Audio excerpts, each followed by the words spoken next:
어느 임금이 산책을 하러 정원에 갑니다. 그리고 이것저것을 돌아다니면서 나무와 꽃을 이렇게 보고 있었습니다. 그런데 이상하게 나무와 꽃들이 시들시들한 것입니다. 그래서 너무 마음이 아파서 시들시들해진 나무와 꽃들을 향해 이렇게 이야기를 합니다. 왜 도대체 이렇게 시들시들하냐 이렇게 물어봤어요. 그랬더니 감나무가 임금님, 저는 저 소나무처럼 키가 클 수가 없으니까 참 슬퍼서 이렇게 되었습니다. 이렇게 대답을 합니다. 소나무한테 가서 물어보는 거예요. 야, 소나무 너는 왜 이렇게 시들시들하냐 그랬더니 임금님, 저는 저 포도나무처럼 좋은 열매를 맺지 못해서 마음이 좋지 못해 시들시들합니다. 이 포도나무한테 가서 이제 또 물어보는 거예요. 포도나무 너는 왜 이렇게 시들시들하냐 그랬더니 저는 이 장미나무처럼 아름다운 꽃을 피우지 못해서 마음이 좋지 못해 시들시들합니다. 이렇게 말을 하는 거예요. 그래서 왕이 속이 상해서 하고 고개를 숙였는데 발밑에 아주 보잘것없어 보이는 풀꽃이 아름답게 꽃을 만발하고 있는 것을 봅니다. 그래서 왕이 이제 그 풀꽃에게 물어보는 거예요. 야, 다른 나무들, 풀들은 다 저렇게 시들시들하고 마음이 안 좋다고 하는데 너는 어떻게 이렇게 기뻐서 꽃을 피웠느냐 그랬더니 이 풀꽃이 대답을 합니다. 임금님, 저는 키가 큰 것도 아니고요, 좋은 열매를 맺지도 못합니다. 그러나 제가 피운 꽃을 보면서 임금님이 마음이 기뻐하시고 사랑을 해주시니까 제가 너무 기뻐서 이렇게 꽃을 피우고 있습니다. 이렇게 말하더라는 거예요. 물론 우아입니다만은 남이 보기에는 저 정도면 참 행복할 것 같아.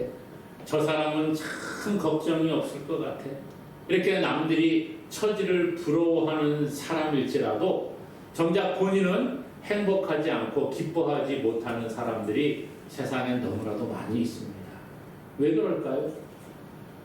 뭐 이유가 여러 가지가 있겠습니다만은 그 중에 하나가 뭐냐? 남과 비교한다는 거예요.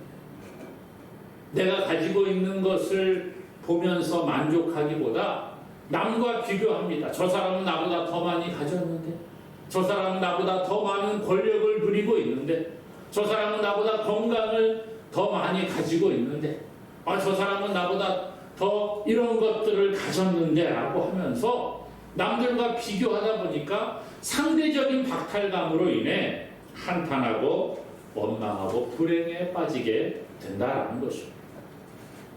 그런데 오늘 본문 우리에게 말씀하시는 말씀을 보게 되면 오늘 본문은 우리에게 말하는 거예요. 당신은 하나님께서 우리를 부르신 그 부르심 그대로 그 자리에서 하나님과 함께 살아가기를 원합니다. 이렇게 말씀을 해주고 있습니다. 오늘 말씀해 보니까요, 17절과 또 20절과 24절에 보니까 이렇게 말하는 거예요. 17절에 먼저 오직 주께서 각 사람에게 나눠주신 그대로 하나님이 각 사람을 부르신 그대로 행하라. 내가 모든 교회에서 이와 같이 명하노라. 하나님이 여러분들을 부르시고 여러분들에게 나눠주신 그대로 행하시기 바랍니다 라고 말하고 있는 거예요. 20절에도 보니까 각 사람은 부르심을 받은 그 부르심 그대로 지내라. 24절에도 그런 얘기 하잖아요. 형제들아, 너희는 각각 부르심을 받은 그대로 하나님과 함께 거하라. 내가 지금 어떤 형편에 처해 있는지, 내가 지금 어떤 마음을 가지고 있는지 그게 중요한 게 아니라 하나님께서 우리를 지금 이 자리에, 지금 그곳에 있게 하셨으니까 하나님과 함께 살아가는 사람이 되면 좋겠다라는 거예요. 오늘 우리가 읽은 이 고린도전서 7장 앞에 부분에 보면 이런 이야기를 합니다. 독신으로 살아가는 사람이 있느냐? 괜찮다는 겁니다. 결혼한 사람이 있느냐?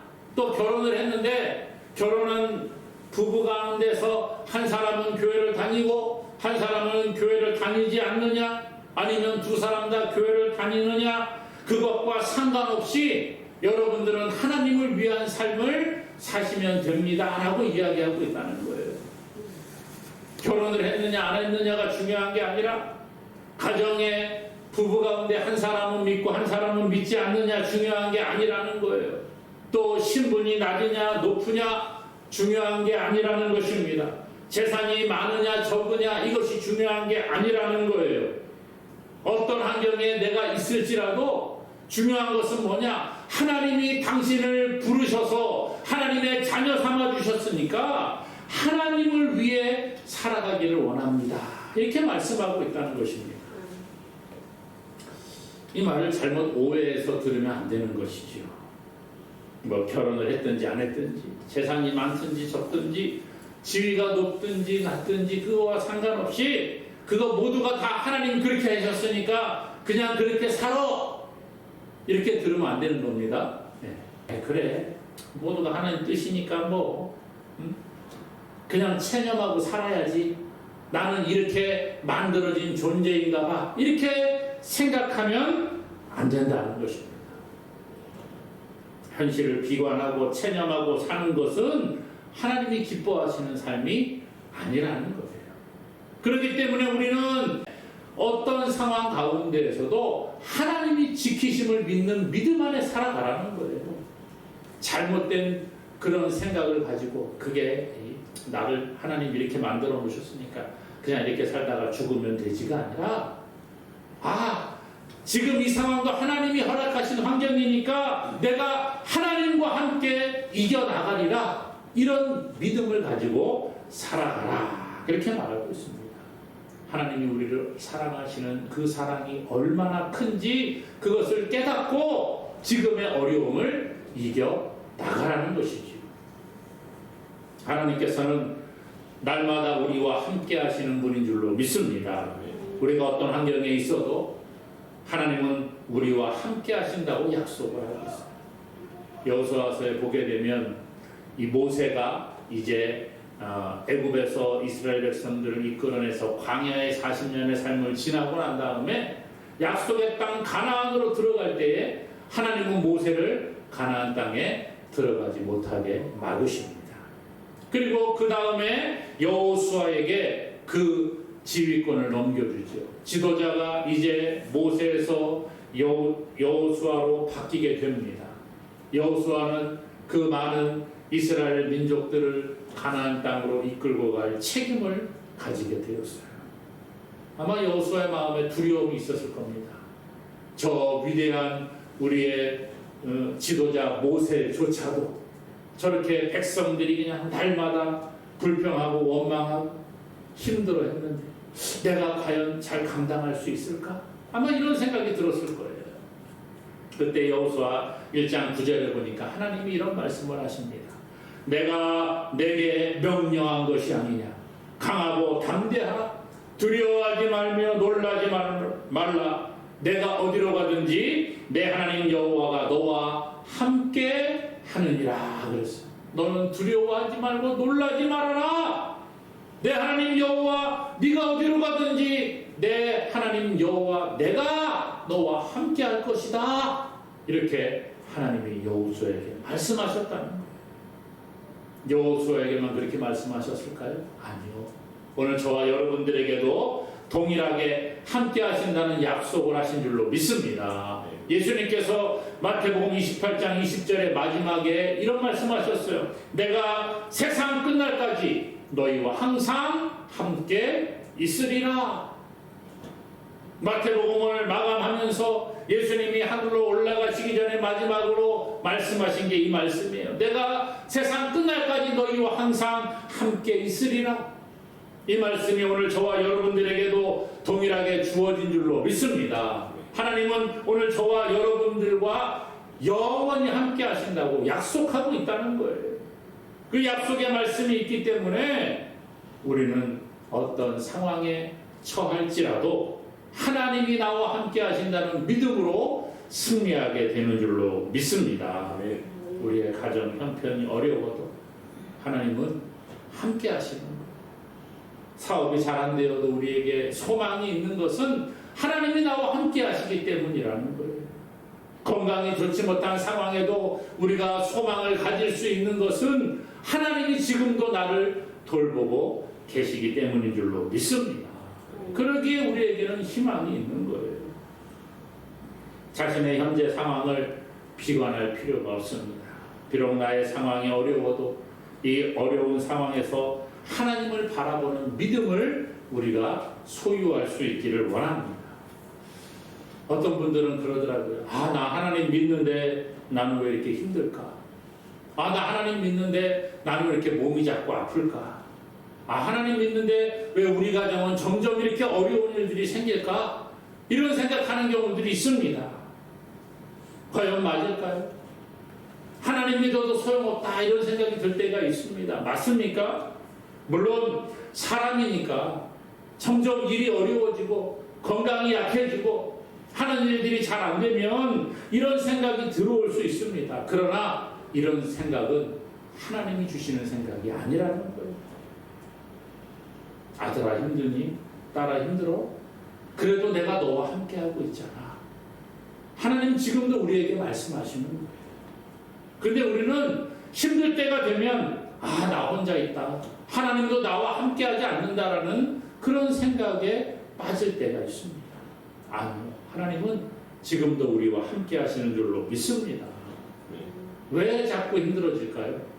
남들과 비교해서 그런 거예요. 저 사람은 하나님 안 믿어도 잘 되는데 돈도 잘 버는데 저 사람은 교회도 잘 안 나오는데도 건강해가지고 산에 등산도 다니고 바다에 낚시도 다니고 여행도 잘 다니는데 나는 왜 이렇게 힘들까? 자꾸 비교하는 거예요. 물론 비교할 수 있지요. 하지만 비교하고 난 다음에 그래서 나는 안 돼라는 이러한 비관에 빠지지 않기를 원합니다. 하나님은요 언제나 우리와 함께 하신다고 약속하고 있습니다. 이 약속을 바라보고 나아가는 저와 여러분 되기를 주님의 이름으로 축복합니다.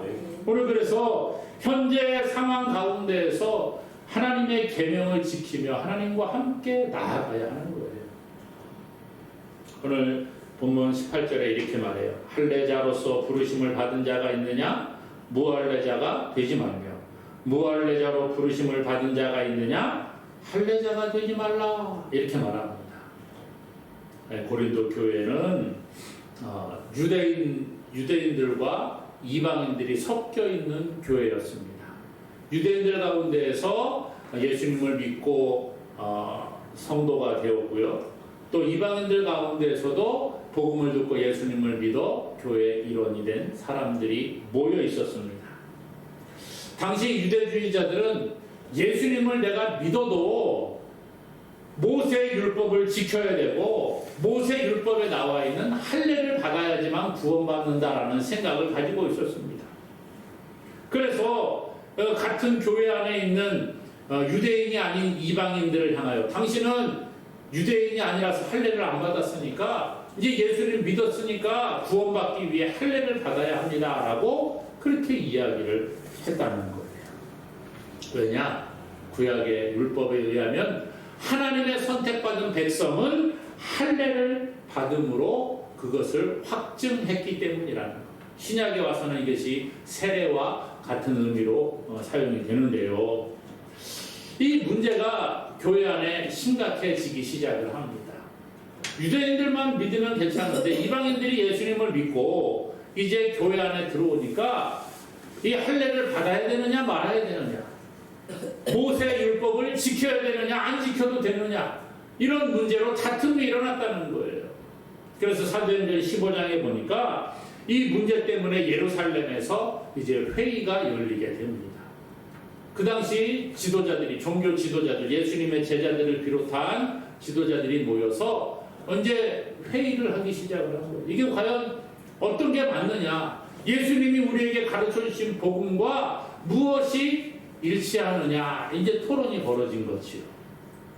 먼저 할례를 받아야 한다는 유대주의자들이 주장을 합니다. 그들이 모세의 법대로 할례를 받지 않으면 구원받지 못합니다. 예수님 믿어도 모세 율법에 나와 있는 할례를 받고 모세 율법에 나와 있는 율법을 지켜야 구원받을 수 있습니다. 이렇게 주장을 했어요. 그때 바울과 바나바를 비롯한 이 이방인 선교를 하는 사람들은 아닙니다. 이방인에게 할례를 주는 것은 그것은 율법의 굴레를 더 씌우는 것입니다. 라고 주장을 했습니다. 유대인들 가운데 바리새인들은 어려서부터 태어나면서부터 율법을 지키는 데 익숙해 있는 사람들이에요. 아닙니다. 율법 지켜야 합니다. 아니요, 안 지켜도 됩니다. 그럴 때 베드로가 등장해요. 베드로가 말합니다. 할례를 주는 것은 무익한 일이요 무의미한 일이고 멍에를 그들의 목에 매는 것과 같습니다. 그러면서 사도행전 15장 11절에 이렇게 말합니다. 그러나 우리는 그들이 우리와 동일하게 주 예수의 은혜로 구원받는 줄을 믿노라. 이렇게 말해요. 우리와 동일하게 주 예수의 은혜로 구원받는 줄을 내가 믿는다. 이러한 고백을 베드로가 하게 됩니다. 그리고 이 결론이 뭐냐?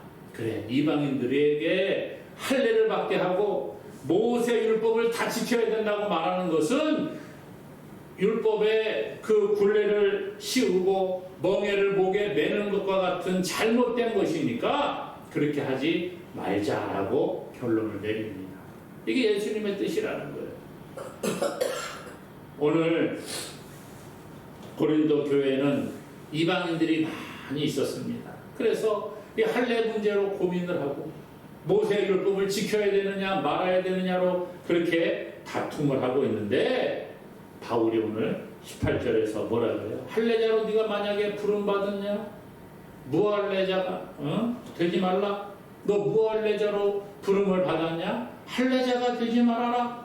그게 중요한 게 아니라는 거예요. 19절에 보니까 할례 받는 것도 아무것도 아니요 할례 받지 않는 것 아니하는 것도 아무것도 아니로되 오직 하나님의 계명을 지킬 따름이니라.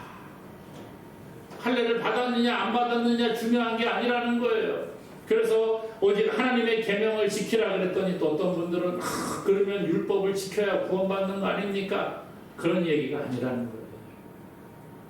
오늘 예수 그리스도 안에서는 더 이상 할례는 의미가 없어졌습니다. 예수님을 믿는 믿음이 있느냐가 중요한 거죠. 할례는 중요한 게 아니라 그랬어요. 할례 받은 사람이 구원을 받고 할례 받지 않는 사람이 구원받지 못한다 이런 게 아니라 예수 그리스도를 나의 구주로 믿고 내 주인으로 영접하는 사람이 구원받는 줄로 믿습니다. 그래서 요한복음에서 보면 예수님이 그런 얘기하세요. 나는 부활이요 생명이니 나를 믿는 자는 죽어도 살겠고 무릇 살아서 나를 믿는 자는 영원히 죽지 아니하리니 이것을 내가 믿느냐 이렇게 물어보죠. 믿음이 구원을 이루는 줄로 믿습니다. 로마서 2장 29절에 할례는 마음에 하라 그렇게 이야기합니다. 육신의 할례는 무의미합니다. 마음의 할례를 하라는 거예요. 우리가 부름에 합당한 아름다운 열매들을 맺혀가야 되는데 그러면 앞에 아까 19절에 그랬잖아요. 할례 받는 것도 아무것도 아니고 할례를 받지 않는 것도 아무것도 아닌데 오직 하나님의 계명을 지키라. 그러니까 이것은 무슨 이야기입니까? 율법을 지켜야 구원받는다는 게 아니라 구원받은 백성의 삶을 살아가라는 거예요. 우리의 신분이 바뀌었기 때문에 하나님의 자녀가 되었기 때문에 하나님의 자녀의 법도에 맞는 삶을 살아가라. 그렇게 말하고 있습니다. 구약의 율법이 우리를 구원하는 것이 아니라는 거예요. 만약에 율법을 지켜야 구원받는다고 하면 누가 하나님 앞에 구원받을 백성이 있겠습니까? 모세 율법에 보면 계명이 참 많이 나오지요. 이것은 해라, 이것은 하지 말아라 이런 것들이 참 많이 나옵니다. 얼마나 많이 나올까? 뭐 분류에 따라 다르겠습니다만은 유대 전승에 따르면 구약의 율법서라고 하는 토라, 이 모세 오경을 얘기하는데 토라에 보면 613개의 계명이 있다 그렇게 이야기를 합니다. 613개. 유대 중세시대 유대 랍비이자 사상가였던 마이모니데스라는 사람이 자기가 연구를 해서 모세오경 이 토라에는 613개의 율법이 있는데, 계명이 있는데 그 중에 하라, 이걸 해야 된다라고 말하는 긍정적인 계명은 248개, 하지 말라고 하는 부정적인 계명은 365개라는 거예요. 합쳐서 613개의 계명을 있는데 여러분, 이거 다 외우기도 힘들어요. 지키는 것은 둘째 문제고, 이걸 하고 이것은 하지 말라는 것, 이거 다 외우는 것도 어렵다는 것이죠. 그런데 누가 지킬 수 있습니까? 뭐 10계명만 지키면 된다 그래도 어려울 텐데, 우리는 10계명조차도 못 지키잖아요. 근데 613개의 계명을 지킬 수 있습니까? 못 지키는 거지요. 율법을 다 지키다가 한 가지만 어겨도 율법을 어기는 것이 되는 거예요. 그러므로 오늘 율법을 지킴으로 구원받을 수 있는 사람은 아무도 없는 줄로 믿습니다. 그래서 성경은 오직 믿음으로 우리가 구원받는다는 거예요. 우리가 예수님을 믿는 그 믿음이라고 하는 것은 자주 말씀드리잖아요. 예수님을 그냥 입으로만 믿습니다 고백하는 게 아니라 나의 주인으로 모셔드리는 거, 영접하는 거예요. 그리고 그분의 말씀을 따라 살아가는 것, 이것이 바로 믿음이라는 거예요. 그래서 오늘 말씀 19절에도 하나님의 계명을 지키라, 이 말은 너 구원받은 백성으로서 이렇게 살아가는 게 좋다라고 말씀하시는 그대로 살아가라, 이렇게 말하고 있습니다. 그러므로 오늘 우리는 내 힘으로 무엇을 해서 구원받으려고 하는 어리석음을 버리고 오직 예수 그리스도를 믿는 믿음 안에서 우리가 하나님 백성 되었음을 감사하고 말씀을 따라 살아가는 믿음의 사람 되기를 간절히 소망합니다. 그래서 오늘 사회적 지위와 상관없이 우리가 부르심을 받은 그 자리에서 충성하는 삶을 살아가라고 말하고 있다는 거예요. 그 19절 뒤에 보니까 이제 20절부터 보면 종의 신분과 자유인의 신분에 관해서 계속해서 이야기를 합니다. 왜 그럴까? 이 고린도 전서가 기록될 당시 이 고린도라는 도시의 연구에 의하면 고린도 도시에는 당시 인구의 약 3분의 1 정도가 노예 계급이었다고 해요.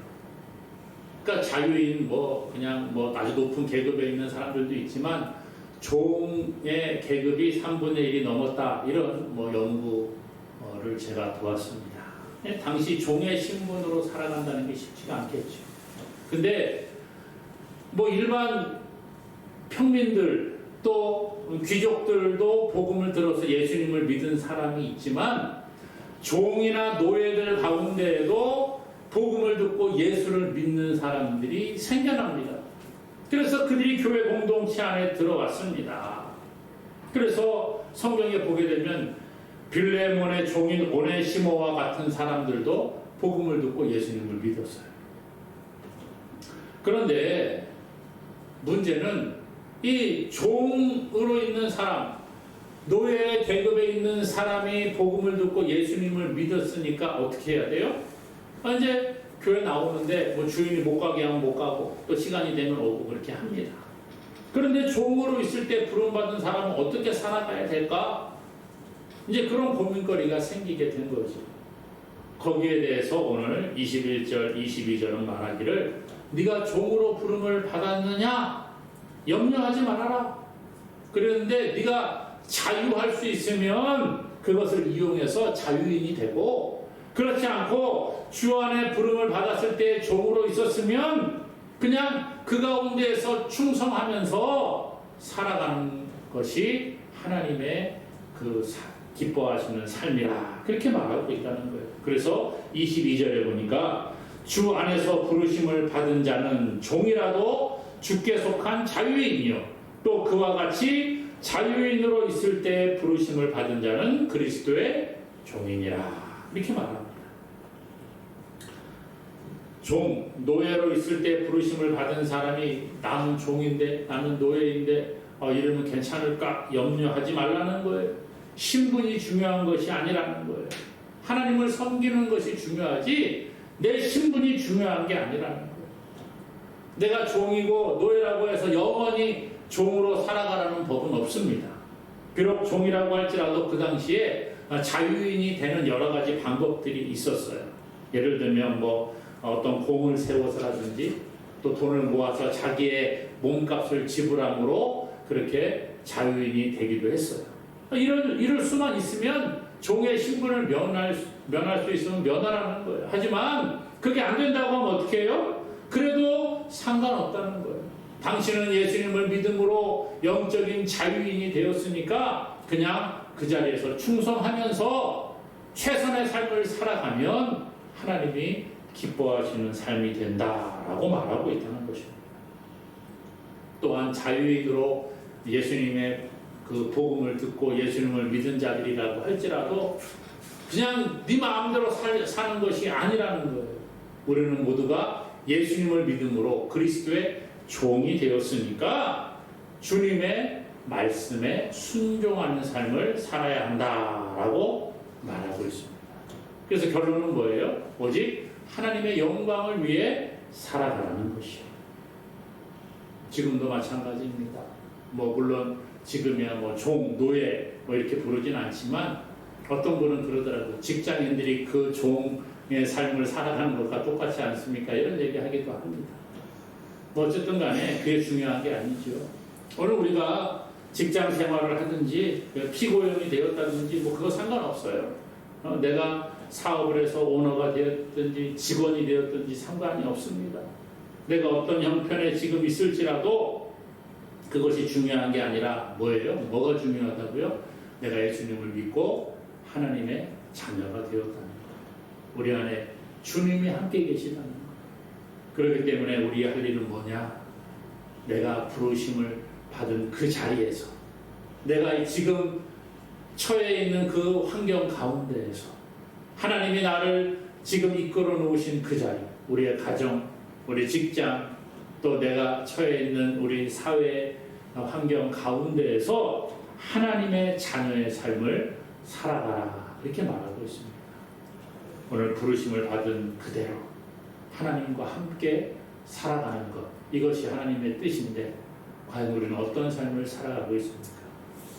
남들과 비교하면서 불평하고 원망하기보다 좀 내가 비록 남들보다 조금은 더 안 좋은 환경이라고 할지라도 그곳에서 살아가는 것도 하나님이 함께 하시기에 그곳이 결코 힘들고 괴로운 자리만은 아니라라는 마음을 가지고 우리가 부르심을 받은 그대로 하나님과 함께 승리하는 삶을 살아가는 우리 모두가 되기를 주님의 이름으로 간절히 축원합니다.